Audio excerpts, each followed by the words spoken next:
काफी सारी most important update आ रही हैं जो आपको मेन स्ट्रीम के न्यूज चैनल पर देखने को नहीं मिलेंगी, इसीलिए वीडियो को एंड तक देखिए। बढ़ते हैं पहली अपडेट की तरफ। न्यूज निकल कर आई है वेस्ट एशिया से। ईरान ने आज अपना पावरफुल सैजिल मिसाइल पहली बार इस वॉर में लॉन्च किया है। ये खबर ईरानी रेवोल्यूशनरी गार्ड क्रॉप्स IRGC ने ऑफिशियली कंफर्म की है और अल जजीरा, प्रेस टीवी, तंसीम न्यूज, CGTN जैसे बड़े मीडिया आउटलेट्स भी रिपोर्ट कर रहे हैं। चलिए डिटेल में मैं समझाता हूँ क्या है पूरी रिपोर्ट। ये वॉर फरवरी 28, 2026 से शुरू हुआ था जब US और इजराइल ने ईरान पर एयर स्ट्राइक शुरू किए थे। ईरान इसका जवाब दे रहा है ऑपरेशन ट्रू प्रॉमिस 4 के थ्रू। आज ये ऑपरेशन की 44 वेव्स थी, मतलब 44 बार ईरान ने मिसाइल्स और ड्रोन्स फायर किए हैं। इस वेव में सबसे बड़ी बात यह है कि सैजिल मिसाइल का फर्स्ट टाइम यूज होना। पहली बार सैजिल मिसाइल ईरान ने लॉन्च किया है। इसका एक वीडियो भी आया है, पहले आप इस वीडियो को देखिए।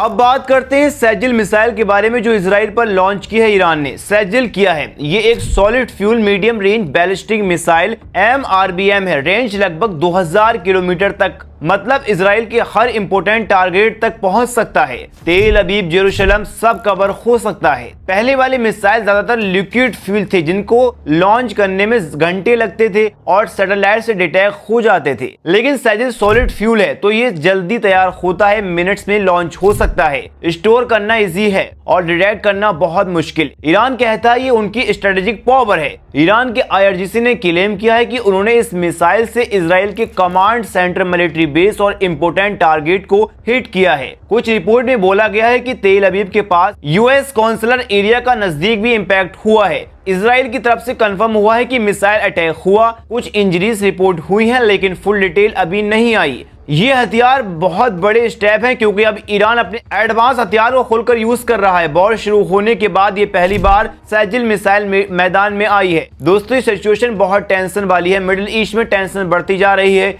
US, इजराइल और ईरान के बीच फुल कॉन्फ्लिक्ट चल रहा है। आगे क्या होगा, क्या ये वॉर बढ़ेगी या नहीं, अपनी राय कमेंट में जरूर बताएं। बढ़ते हैं नेक्स्ट अपडेट की तरफ। IRGC ने ट्रम्प को खुली वार्निंग दी है। IRGC यानी इस्लामिक रेवोल्यूशनरी गार्ड क्रॉप्स के स्पोक पर्सन ने एक बहुत बड़ा स्टेटमेंट दिया है। IRGC के स्पोक पर्सन ने कहा जो मिसाइल हम अभी इजराइल और US पर टारगेट फायर कर रहे हैं उसमें से ज्यादातर 10 साल पुरानी है, मतलब उनका स्टॉक पुराना है। ये अभी जो अटैक चल रहा है उसमें ईरान अपने पुराने स्टॉक का इस्तेमाल कर रहा है। वो नया और एडवांस मिसाइल जो पिछले 10 सालों में बना है उन्हें अभी तक यूज ही नहीं किया गया। और ये बात सिर्फ स्पोक पर्सन ने ही नहीं कही, IRGC के सीनियर एडवांस इब्राहिम जब्बारी ने भी मार्च में बात कही थी। उन्होंने कहा था कि ईरान के पास एडवांस जनरेशन के मिसाइल हैं जो रिजर्व में रखे हुए हैं। वो कह रहे हैं कि हमारे पास बहुत गहरा रिजर्व है, हम लंबी लड़ाई के लिए तैयार हैं। ईरान की ये पब्लिक लाइन है, वो अपने सबसे पावरफुल वेपन्स को बचा के रख रहा है। जैसे उन्होंने कहा था कि नए मिसाइल जो 12 डे वॉर के बाद बने अभी तक फायर नहीं किए गए, यानी सिर्फ शुरुआत या असली पावर अभी बची हुई है। IRGC के स्पोक पर्सन ने US प्रेसिडेंट ट्रम्प को भी चैलेंज किया है। ट्रम्प ने क्लेम किया था कि उन्होंने ईरान नेवी को डिस्ट्रॉय कर दिया। IRGC ने जवाब दिया कि अगर ट्रम्प इतना हिम्मत वाले हैं तो अपने शिप्स को पर्शियन गल्फ में भेजें और प्रूव करें। ये दिखाता है कि ईरान अपने आप को कमजोर नहीं मान रहा बल्कि कॉन्फिडेंट है, उनके पास अभी बहुत कुछ बचा हुआ है। तो दोस्तों ये स्टेटमेंट ईरान की स्ट्रेटेजी दिखा रहा है, वो लंबी फाइट के लिए तैयार है और उसके प्लान भी काफी ज्यादा बने हुए हैं। पुरानी मिसाइल से अटैक चल रहा है ताकि नए एडवांस वेपन्स को सरप्राइज के लिए रखा जा सके।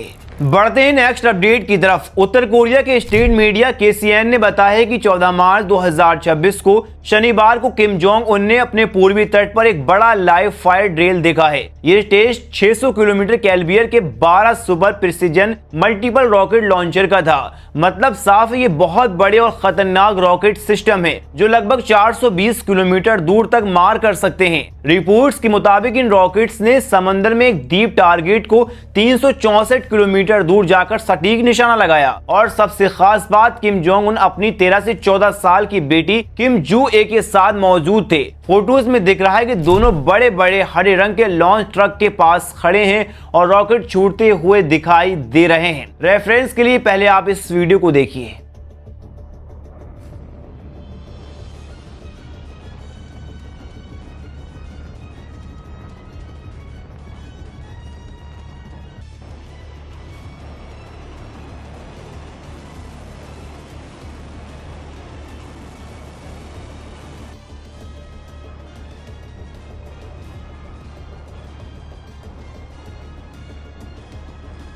하며 자기의 집초적인 파괴력과 군사적 가치를 다시 한 번 증명했습니다. 하지만 그때 가면 우리도 여기에 머물러 있지 않을 것은 분명하다. 난 타격 범위 내에 있는 상대 측 군사 하부 구조는 절대로 견뎌내지 못한다. 우리 당과 공화국 वहीं किम ने कहा यह टेस्ट दुश्मनों को दिखाया गया है कि हमारी ताकत कितनी खतरनाक है, खासकर टैक्टिकल न्यूक्लियर हथियारों के डिस्ट्रक्टिव पावर को, यानी रॉकेट न्यूक्लियर वॉरहिट में कैरी कर सकता है। दोस्तों, ये टेस्ट बिना वजह नहीं हुआ। अभी अमेरिका और दक्षिण कोरिया अपनी सालाना बड़ी मिलिट्री एक्सरसाइज फ्रीडम शील्ड चला रहे हैं। उत्तर कोरिया को अपने इन्वेजन रिहर्सल यानी हमला करने की तैयारी मानता है, इसीलिए उन्होंने ये पावर दिखाकर जवाब दिया।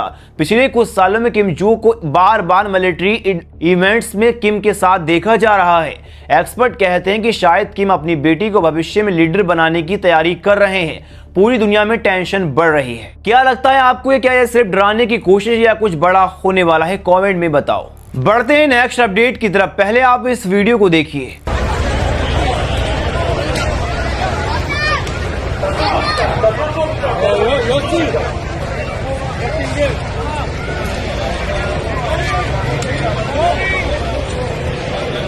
इजराइल में बिल्डिंग पूरी तरह से बर्बाद हो चुकी है। ईरानी मिसाइल स्ट्राइक के बाद रेस्क्यू टीम दिन रात काम कर रहे हैं। कुछ लोगों को जिंदा निकाला गया है, लेकिन बहुत से लोग अभी भी फंसे हुए हैं। उनमें से कई लोगों की डेड बॉडी मिल रही है और कुछ इंजर्ड हैं। यहाँ पैरामिलिट्री और मेडिकल टीम उन्हें लोगों को ले जा रहे हैं। धूल, धुआं, चीखें और पूरा इलाका तबाही का मंजर है। आप इस वीडियो में देख सकते हैं किस तरीके से यहाँ पर जो अटैक हुआ, बिल्डिंग्स पर आसपास लोग खड़े हुए घबराए हुए हैं। अब सबसे इंटरेस्टिंग चीज, ये भीड़, लोगों की बड़ी तादाद वहां खड़ी है।